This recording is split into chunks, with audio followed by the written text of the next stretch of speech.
Good morning my dear students. आज हम start कर रहे हैं हमारी परीक्षा अध्ययन की सीरीज़, जो क्लास 5th की एनसीईआरटी की सीरीज़ है। आप लोगों के एग्ज़ाम स्टार्ट होने वाले हैं 6 मार्च से, और फर्स्ट एग्ज़ाम जो है इंग्लिश का। मैं आपके लिए इंग्लिश के परीक्षा अध्ययन की यहाँ पर सीरीज़ लेके आई हूँ क्लास 5th की, जिसमें आपको 2 सेट्स ऑफ सॉल्व पेपर्स मिलेंगे और एक आपको बोर्ड एग्ज़ाम मिलेगा। बोर्ड एग्ज़ाम का पेपर मिलेगा लास्ट ईयर का, एनुअल एग्ज़ाम का या बोर्ड एग्ज़ाम का आपको लास्ट ईयर का पेपर मिल जाएगा। ठीक है, तो अब हम यहाँ पर स्टार्ट करते हैं हमारा परीक्षा अध्ययन की सीरीज़। ये जो शिवलाल की बुक है, और इसमें आपको ब्लूप्रिंट भी दिया है कि आपको ना इसी फॉर्मेट में ना एग्ज़ाम आएंगे। आपके एग्ज़ाम में मल्टीपल चॉइस क्वेश्चन आएंगे आपके 5, जो एक नंबर का होगा, मतलब टोटल होंगे 5 नंबर के होंगे। ठीक है, फिल इन द ब्लैंक्स भी आएंगे आपके 5, और जो भी टोटल मार्क्स कैरी करेंगे 5। ठीक है, और वेरी शॉर्ट आंसर टाइप्स होंगे आपके 6। जो एक क्वेश्चन आएगा होगा वो आपका 2 नंबर का होगा। तो ऐसे करके 6 × 2 करके आपके हो जाएंगे 12 मार्क्स के वेरी शॉर्ट क्वेश्चंस। और शॉर्ट आंसर टाइप क्वेश्चंस भी 6 आएंगे, बट वो एक क्वेश्चन आपका 3 मार्क्स का होगा, तो वो होंगे आपके 18 मार्क्स के total.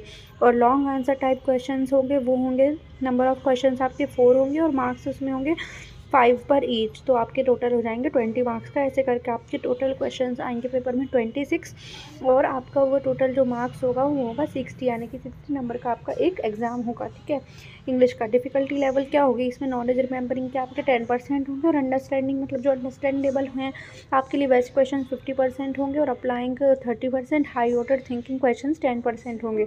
Skill level easy question आपके आएंगे 30% ईजी क्वेश्चन होंगे, और एवरेज क्वेश्चन आएंगे आपके 50%, डिफिकल्ट होंगे 20%। अगर आप ईजी और एवरेज भी कर लेते तो भी आप यहाँ पर 80% गेन कर सकते हैं। ठीक है, आप आराम से 80% गेन कर सकते हैं। ठीक है, तो सबसे पहले हमारे पास कौन कौन से चैप्टर्स हैं। हमारे पास प्रेयर है, face the problem, a visit to a head start centre, the little plant, fun with language, our festivals, spring in coming, और Maheshwar, in the service of the nation, we all make mistakes, my dog the saviour. तो यहाँ पर हमारे पास English की class 5 का practice test paper है। यहाँ पर सेट 1 है, और ये मैक्सिमम, जैसे अभी मैंने आपको बताया कि 60 मार्क्स का आपका पेपर आएगा। तो ये उसी हिसाब से, उसी ब्लूप्रिंट के आधार पर आपको ये सारे के सारे क्वेश्चंस मिल गए हैं। पर ये सारे क्वेश्चंस हम ये सारा रिवीजन करने के बाद में इस क्वेश्चन पेपर को सॉल्व करेंगे। ठीक है, तो अभी हम देखेंगे जो आपका चैप्टर 1 है उसका नेम क्या है, उस चैप्टर का टाइटल है प्रेयर्स। हम उसके क्वेश्चंस देखेंगे यहाँ पर। तो यहाँ पर है choose the correct answers. We say blank every day. हम डेली हम क्या बोलते हैं, हम क्या करते हैं, प्रेयर्स करते हैं। प्रेयर्स मीन्स होता है प्रार्थना, हम डेली प्रार्थना करते हैं। We thank you God for playmates and for everything. Okay, for playmates and for everything.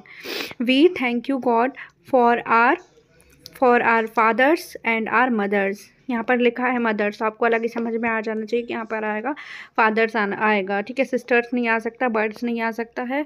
तो ये आपको मतलब याद करने की भी ज़रूरत नहीं है, क्योंकि आपको ये अलग ही समझ में आ जाना चाहिए कि यहाँ पर अगर मदर है तो यहाँ पर आएगा फादर। ठीक है, ब्लैंक नीड्स नो स्पीच। किसको स्पीच की ज़रूरत नहीं होती है, मतलब बोलने की ज़रूरत नहीं होती है।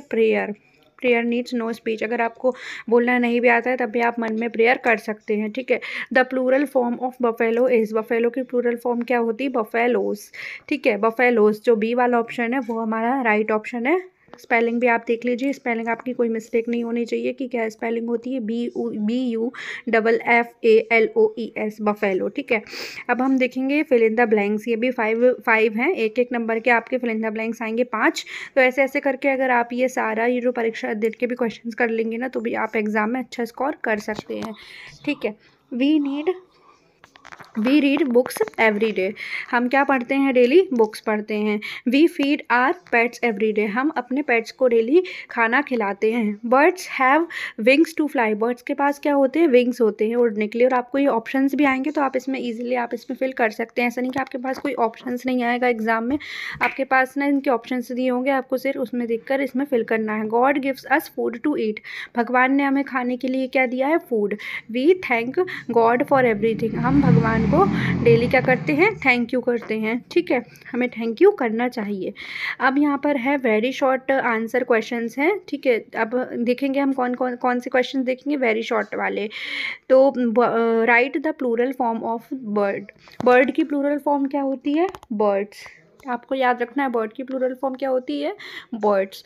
Who has given us father and mother, हमें फादर मदर किसने दिए हैं, गॉड ने, यानी कि ईश्वर ने, ठीक है। God gave us father and mother, ये आपको वन वर्ड में ही आंसर देना है, या तो आप इसको वन वर्ड में दे सकते हैं आंसर, या फिर आप इसमें एक लाइन लिखकर, एक सेंटेंस लिखकर भी दे सकते हैं आंसर, ठीक है। What is the colour of grass, अगर वहाँ पर लिखा होगा कि वन वर्ड में देना है तो आपको वन वर्ड में देना है, जैसा भी आपके क्वेश्चन में लिखा होगा आपको उस तरह से आंसर करना है। ग्रास का कलर क्या होता है, ग्रास मतलब होता है घास, जिस पर हम सुबह सुबह चलते हैं, जो उसको क्या बोलते हैं हम, ग्रीन ग्रीन होती है, उसको हम बोलते हैं घास। तो आपको पता ही क्या कलर होता है ग्रास का, ग्रीन कलर, ठीक है। तो ये भी आपको ना पढ़ने की ज़रूरत नहीं है, आप डेली ग्रास देखते हैं, आपको पता है कि ग्रास का कलर है green. What is the rhyming word for tree, tree का राइमिंग वर्ड्स क्या हो गया, free, okay, tree, free, okay.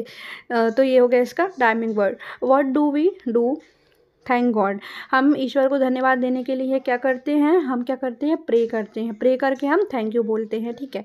Right the opposite word for mother, mother का अपोजिट वर्ड क्या होगा, फादर, ठीक है। अब यहाँ पर आते हैं हमारे short answer. Answer the following questions in 1 और 2 सेंटेंस, इसमें हमें क्या करना है, सेंटेंस में आंसर देना है, ठीक है। तो यानी कि 1 और 2 लाइन में हमको आंसर करना है। What has God given us to read, भगवान ने हमें पढ़ने के लिए क्या दिया है, God has given us books to read. What has God given the birds to enable them to fly, मतलब बर्ड्स को उड़ने के लिए क्या दिया है, पंख, यानी कि विंग्स दिए हैं। God has given wings to the birds to fly. What is the simplest way to pay thanks to God, मतलब भगवान को धन्यवाद देने के लिए सबसे अच्छा तरीका कौन सा हो सकता है, प्रे करना, ठीक है। The simplest way to pay thanks to God is to pray. The simplest, आपका जो क्वेश्चन है उसी में आंसर है, आपको लिखना है क्वेश्चन में से देख के the simplest way to pay thanks to God, फिर गॉड के बाद आपको लिखना है इज़ टू प्रे, ठीक है। How to birds and butterfly flies, कैसे उड़ते हैं birds and butterfly, fly with the help of wings, जो बर्ड्स और बटरफ्लाई होते हैं वो कैसे उड़ते हैं, विंग्स की हेल्प से, विंग्स मतलब होता है पंख, पंखों की हेल्प से उड़ते हैं, ठीक है। Circle the odd one and right, मतलब आपको क्या लिखना है, इसमें से जो ऑड है मतलब जो अलग दिख रहा है उसको आपको सर्कल करना है, ठीक है, और उसका आंसर लिखना है। ऐसे एग्जाम में आएगा तो आप भी क्या करेंगे, पहले इसको आप लिखेंगे क्वेश्चन को, फिर उसका आंसर लिखेंगे, फिर उसके ऊपर सर्कल लगाएंगे और फिर उसको अलग से आंसर डालकर जैसे इसमें लिखा है वैसे ही आप लिखेंगे, ठीक है। पेंसिल, वाटर, इरेजर, बुक, अब इसमें से डिफरेंट क्या लग रहा है, पेंसिल का यूज़ क्या होता है, हम लिखने के लिए करते हैं। वाटर का यूज़ क्या होता है, पानी पीने के लिए, मतलब पीने के लिए होता है, पानी होता है वाटर, ठीक है। इरेजर क्या होती है, मिटाने के लिए हम करते हैं। बुक क्या होती है, पढ़ने के लिए हम यूज़ करते हैं।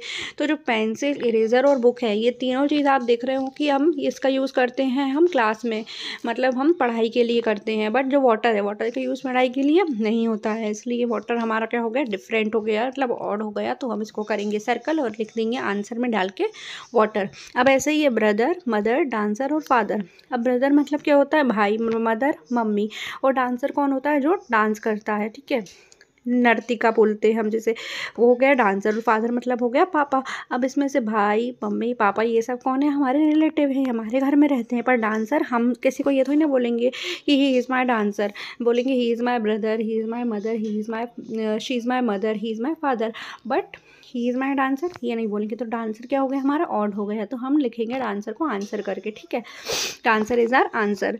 Right any 3 things given by God, मतलब जो हमें भगवान ने दी है वो कौन सी चीज़ हो गई, जो भी नेचुरल चीज़ें हो ना वो सारी हमें भगवान ने दी है, जैसे कि नदी हो गया, पहाड़ें हो गई, पेड़ पौधे हो गए, हमारे पापा हो गए, हमारे फ्रेंड्स हो गए, सब हमें किसने दिया, हमें भगवान ने दिए। तो हमें क्या लिखना है, ट्रीज, पेरेंट्स, होम, इसमें 3 चीज़ें पूछी है तो आप लिख देना ट्रीज, पेरेंट्स, होम, तो ये हमें भगवान ने दी है, ठीक है।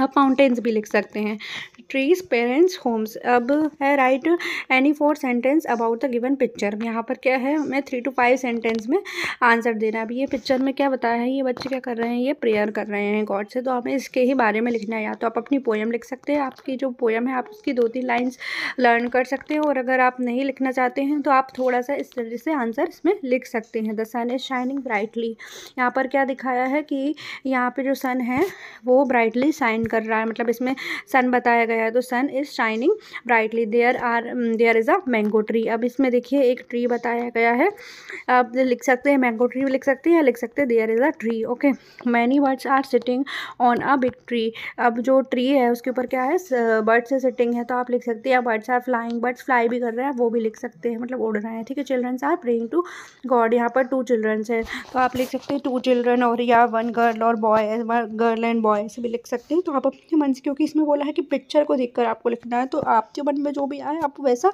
लिख सकते हैं, बट आपका सेंटेंस करेक्शन सही होना चाहिए। और अभी आपको उतने अच्छे से सेंटेंस करेक्शन नहीं आता होगा, इसलिए आप ना ये लाइन्स लिख सकते हैं। The sun is shining brightly, there is a mango tree, many bird are sitting on a big tree, children are praying to god, ठीक है।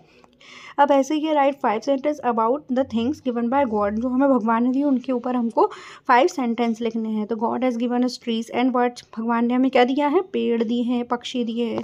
He has given us father and mother. अब हम क्या करेंगे, God God God ऐसे बार बार नहीं लिखेंगे, हमने एक बार लिख दिया ना God has given us trees and birds, तो हम वापस ऐसा नहीं लिखेंगे कि God has given us father and mother, हम लिखेंगे ही, क्योंकि वो उन्होंने, हम उनको ऐसे संबोधित करेंगे कि ही, मतलब ऐसा हम बोलेंगे। ही होता है हम बॉय के लिए यूज़ करते हैं, और शी होता है जो हम गर्ल के यूज़ करते हैं, तो हम गॉड के लिए भी हम ही यूज़ करते हैं, ठीक है। He has given us father and mother, उन्हें हमें mummy papa the. He has given us food and clothes, उन्हें हमें कपड़े और खाना दिया है, ठीक है। हम बोलते हैं हम खरीद के लाए, लेकिन आया कहाँ से, वो हमें दिया है गॉड ने, और गॉड ने ही दिया है तभी हमारे पास है, नहीं तो बहुत से लोग हैं जिनके पास होता भी नहीं है, ठीक है। He has given us books, उन्होंने हमें बुक्स दी है। He has given us home, उन्होंने हमें घर दिया है। तो आपको ये 5 सेंटेंस याद रखने हैं। God has given us trees and birds, he has given us father and mother, he has given us food and clothes, he has given us books, he has given us home, ठीक है। अब हमारा आता है यहाँ पर 3rd question आता है, rearrange the following lines in proper sequence. अब ये जो लाइन है यहाँ पर 4-5 लाइन दी हुई हैं, तो इनको हमें मतलब अच्छे से सीक्वेंस में अरेंज करना है। इसकी क्वेश्चन क्या है, for playmates and for everything, for home and the love that's there, we thank you God, for books to read and song to sing, for food we eat and clothes we wear.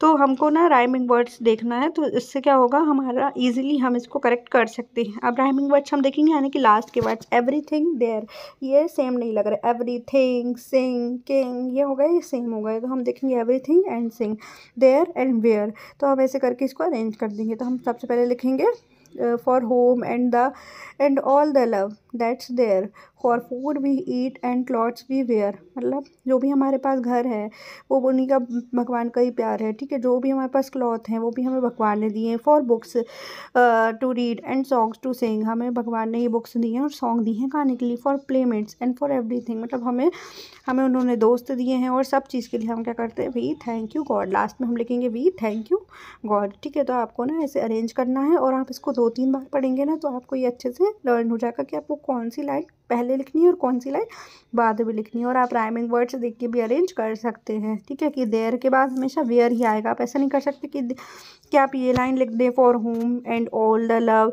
That's there, फिर आप लिख दें for books to read and song to sing, no, there और wear साथ आएगा, there wear फिर sing and everything. आपको last के वर्ड लिखने हैं, there wear sing and everything, आपको वो लिखना है। फिर लास्ट में आपको करना है थैंक्स करना है भगवान को, यानी कि वी थैंक यू गॉड, ठीक है।